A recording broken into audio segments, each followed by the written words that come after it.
May good news sa ating mga public school teachers dahil lalagdaan na ni Pangulong Bongbong Marcos ngayong araw, Hunyo 3 ang kabalikat sa pagtuturo act na isinulong ni Senador Ramon Bong Revilla Jr. bilang principal author at sponsor. Layo ng batas na bigyang pugay ang pagsisikap at dedikasyon ng mga public school teachers sa pagitan ng pagdadagdag ng kanilang taunang teaching allowance. Ayon kay Revilla, 5 taon na niya itong ipinaglalaban para sa ating mga guro sa mga public schools.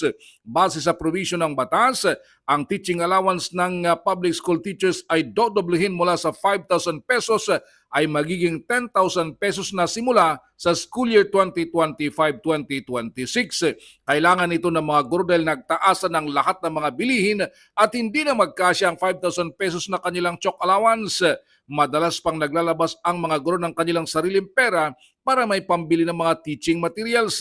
Titiyakin ito ng senador na mapaglalaan ng pondo para sa school year 2025-2026. Nagpasalamat si Revilla sa makasamaang senador na nagbigay suporta upang ito ay maging batas. Kasama ng kanilang counterpart sa Kamara de Representantes sa panguna ni Pasig Congressman Roman Romulo ng House Committee on Basic Education.